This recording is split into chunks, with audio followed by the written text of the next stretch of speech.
Hello friends, welcome to my channel passion for greens. आज हम बात करेंगे एक बहुत ही सुंदर फ्लावरिंग प्लांट की। यह एक परमानेंट प्लांट है जो कि आपके पास सालों साल बना रहता है। इसका नाम है हिबिस्कस। इसे गुड़हल या चाइनीज रोज के नाम से भी जाना जाता है। इस प्लांट पर बेहद ही खूबसूरत और हेल्दी ग्रीन कलर की लीव्स सारे साल बनी रहती हैं और जब इस पर फ्लावरिंग का सीजन आता है तो पूरा बगीचा फूलों से भर जाता है। इसमें बहुत से रंगों के फूलों की वैरायटी आपको मिल जाती है, जैसे लाल, सफेद, पीच, पीला, मजेंटा और भी कई रंगों के कॉम्बिनेशन इसमें मिल जाते हैं। इसके फूल पूजा में भी अक्सर इस्तेमाल किए जाते हैं। मेरे इस प्लांट में देखिए फूल खिले हुए हैं और कलियां भी बहुत सारी बनी हुई हैं और डेली इसमें कम से कम 3-4 फूल तो खिलते ही रहते हैं। यह प्लांट पूरी तरह से हेल्दी है। इट मीन्स अच्छी फ्लावरिंग के लिए जो भी न्यूट्रिएंट्स इस प्लांट को चाहिए वह सभी न्यूट्रिएंट्स रूट्स इस प्लांट को दे रही है। यानी इस प्लांट का रूट सिस्टम पूरी तरह से स्ट्रॉन्ग और हेल्दी है। यदि आपका गुड़हल का प्लांट भी मेरे इस प्लांट की तरह हेल्दी है, अच्छी ग्रोथ कर रहा है, हरा भरा भी है, लेकिन उसमें कलियां नहीं आ रही जैसे मेरे इस प्लांट में बनी हुई हैं, या फिर कलियां बन रही हैं लेकिन बड्स ड्रॉप हो रहा है, कलियां फूल बनने से पहले ही गिर जाती हैं, या पत्तियां पीली होकर सूखकर गिर जाती हैं, तो यह एक संकेत है कि प्लांट में न्यूट्रिएंट्स की कमी है। तो आज इस वीडियो में मैं आपके साथ शेयर करूंगी कि मैं अपने प्लांट को ऐसे कौन कौन से स्पेशल फर्टिलाइजर देती हूँ जिससे मेरे प्लांट हेल्दी हैं, और साथ ही हिबिस्कस प्लांट के केयर टिप्स के बारे में भी जानेंगे। तो आइए वीडियो शुरू करते हैं।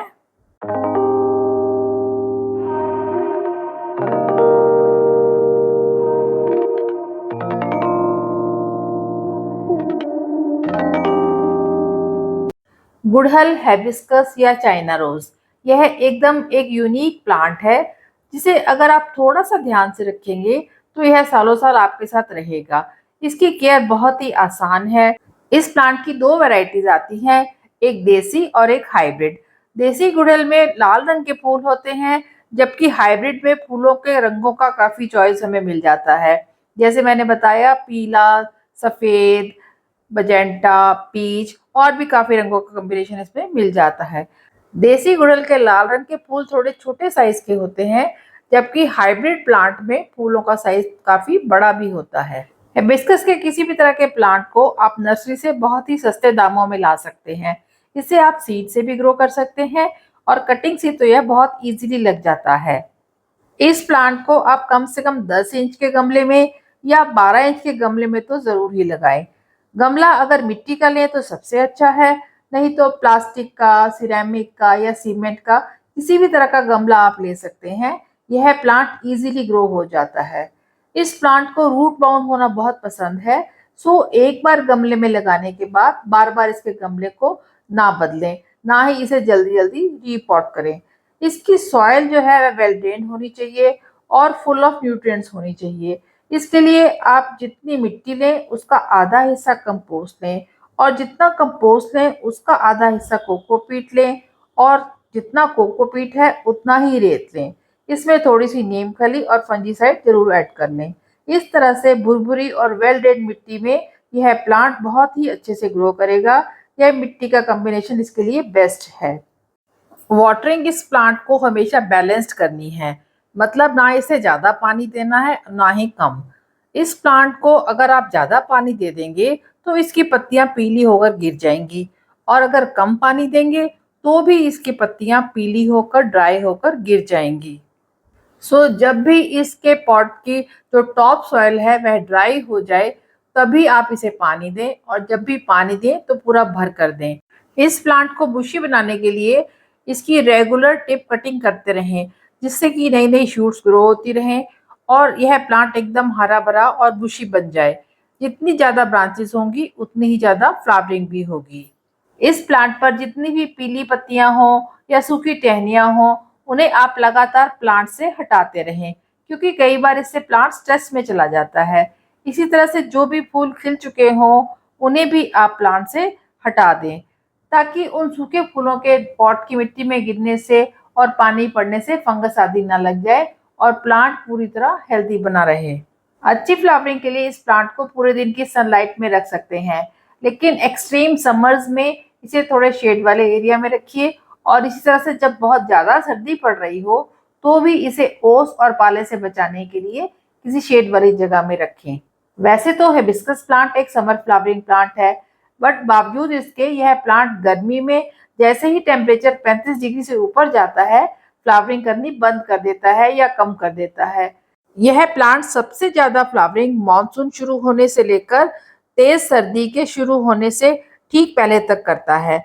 वह इसलिए क्योंकि मानसून में जो टेम्परेचर में गिरावट आती है, उस टेम्परेचर पर यानी 15 डिग्री से या कह लीजिए 18 से 35 डिग्री तक का तापमान गुड़हल पर बहुत ही ज्यादा मैक्सिमम फ्लावरिंग के लिए अच्छा रहता है। अब अगर फर्टिलाइजर की बात करें तो हिबिस्कस फ्लावरिंग प्लांट एक हैवी फीडर प्लांट है, जिसे हाई नाइट्रोजन और हाई पोटेशियम रिच फर्टिलाइजर देना बहुत जरूरी है, ताकि प्लांट में हरियाली भी बनी रहे और फूलों की रंगत खिलकर आए और साथ ही साथ फूलों की संख्या में भी बढ़ोतरी होती रहे। जो स्पेशल फर्टिलाइजर इस प्लांट के लिए हम बनाने जा रहे हैं, उसके लिए सबसे पहले हम लेंगे सीवीड ग्रैन्युल्स। यह एक माइक्रो न्यूट्रिएंट है जिसका मेन रोल है प्लांट की ओवरऑल ग्रोथ में हेल्प करना तथा प्लांट में किसी भी तरह की माइक्रो न्यूट्रिएंट की कमी को पूरा करना। इसमें नाइट्रोजन की मात्रा भी पाई जाती है, जो कि प्लांट को हरा भरा रखने में हेल्पफुल होती है। इसके अलावा जो माइक्रो न्यूट्रिएंट्स इसमें पाए जाते हैं, उनसे प्लांट्स के जो फूल होते हैं उनकी रंगत भी खिल के आती है। इस तरह से मैंने 2 चम्मच सीवीड फर्टिलाइजर ले लिया है। अगला कंपोनेंट है एप्सम सॉल्ट या मैग्नीशियम सल्फेट। यह एक बहुत ही पावरफुल फर्टिलाइजर है जो कि प्लांट की ग्रोथ के लिए बहुत जरूरी है, क्योंकि इसमें ऐसे कंपोनेंट होते हैं जो कि प्लांट की ग्रोथ को और ओवरऑल हेल्थ को बहुत अच्छा रखते हैं। इसमें मैग्नीशियम और सल्फर काफी अच्छी मात्रा में पाया जाता है। मैग्नीशियम जो है वह प्लांट की सेल्स को ग्रो करने में हेल्प करता है और सल्फर प्लांट को खाना बनाने में या क्लोरोफिल बनाने में हेल्प करता है। इस तरह से एप्सम सॉल्ट जो है वह प्लांट को बुशियर बनाने में मदद करता है और उसमें ज्यादा फ्लावरिंग को भी बूस्ट करता है। सो एप्सम सॉल्ट मैंने यहाँ पर 5 ग्राम लिया है। नेक्स्ट चीज जो हमने ऐड करी है वह है बोन मील।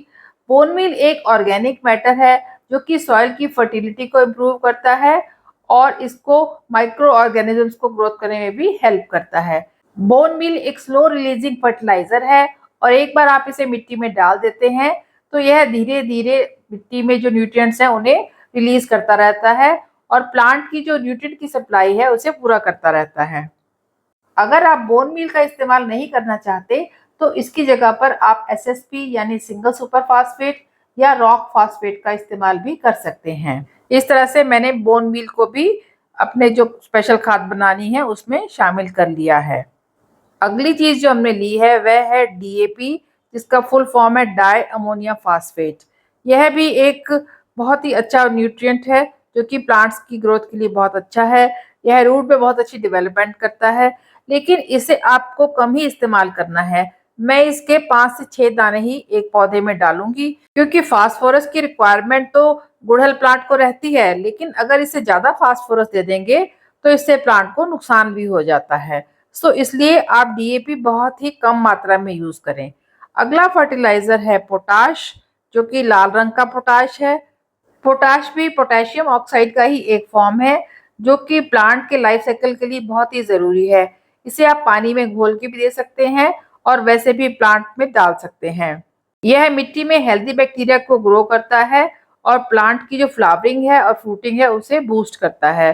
सो हिबिस्कस प्लांट एक हाई फ्लावरिंग प्लांट है, तो उसके लिए जो भी पोटेशियम की रिक्वायरमेंट है उसे यह पोटाश बहुत आसानी से पूरी कर देता है। सो इस पोटाश को मैंने 5 से 10 ग्राम अपने फर्टिलाइजर में ऐड कर लिया है। अगला न्यूट्रिएंट जो हमने ऐड किया है वह है एनपीके 19-19-19, जिसमें नाइट्रोजन, फास्फोरस और पोटेशियम है। यह एक बैलेंस फर्टिलाइजर है, यानी इसमें तीनों ही जो एलिमेंट्स हैं वह इक्वल मात्रा में हैं। यह फर्टिलाइजर प्लांट में ग्रीनरी तो ऐड करेगा ही, साथ में इसकी फ्लावरिंग को भी बूस्ट करेगा और इसके जो फूलों के रंग हैं उन्हें भी चमकदार बनाएगा। इसके साथ ही साथ यह प्लांट की ओवरऑल ग्रोथ में भी हेल्प करता है। सो इस तरह से इन सारे न्यूट्रिएंट्स को लेकर हमने एक स्पेशल खाद बना ली है। अब इसे इस्तेमाल कैसे करना है, तो सबसे पहले जब भी आप इसे यूज़ करें तो प्लांट की जो मिट्टी है उसे ड्राई रखें। 1-2 दिन पहले उसमें पानी ना दें और फिर उसमें अच्छे से गुड़ाई कर दें। देखिए इसकी जो जड़ें हैं हिबिस्कस प्लांट की वह थोड़ी ऊपर-ऊपर रहती हैं, इसलिए आप बहुत ध्यान से गुड़ाई करें। थोड़ी-सी जड़ें ऊपर की कट भी गई तो कोई बात नहीं, लेकिन ज़्यादा गहरी जड़ें वो नहीं कटनी चाहिए। इस तरह से इसके किनारे-किनारे की मिट्टी को मैंने इसकी जो तना है उसके साथ-साथ इकट्ठा कर दिया है और अब मैंने ये जो माइक्रो न्यूट्रिएंट से भरा हुआ अपना फर्टिलाइज़र बनाया है, इसे लगभग 10 ग्राम के करीब अपने 12 इंच के पॉट में साइड-साइड में डाल दिया है। इस स्पेशल फर्टिलाइज़र को आप रूट से थोड़ा दूर ही डालें और पौधे के किनारे-किनारे में डाल दें, क्योंकि जो रूट्स की ग्रोथ है वह साइड से ज़्यादा अच्छे से होती है। अच्छे से मिट्टी से कवर करने के बाद मिट्टी को दबा दें और फिर उसके बाद पानी डालें। पानी डालते हुए ध्यान रखें कि पानी गमले से बाहर ना आए, ताकि हमारी खाद भी मिट्टी के साथ थोड़ी बाहर ना चली जाए। इस तरह से ये जो स्पेशल खाद पौधे को देनी है, इसे आप 20 से 25 दिन में एक बार रिपीट कर सकते हैं। जब भी आप प्लांट को खाद दें, तो इसे अर्ली मॉर्निंग में दें या फिर शाम के समय दें। इस खाद को बहुत जल्दी-जल्दी प्लांट में ना डालें, क्योंकि इसमें जो भी हमने फर्टिलाइज़र डाले हैं, वह काफ़ी स्लो रिलीजिंग है और वह लगभग महीने तक भी प्लांट को न्यूट्रिशन देते रहेंगे। आप भी इस फर्टिलाइज़र को तुरंत अपने हिबिस्कस के प्लांट्स में इस्तेमाल कीजिए और अपने हिबिस्कस के प्लांट को फूलों से भर लीजिए। आई होप आपको ये वीडियो अच्छा लगा होगा और अगर अच्छा लगा हो तो इसे लाइक कीजिए, कमेंट कीजिए, शेयर कीजिए और मेरे चैनल को सब्सक्राइब कीजिए। Thanks for watching.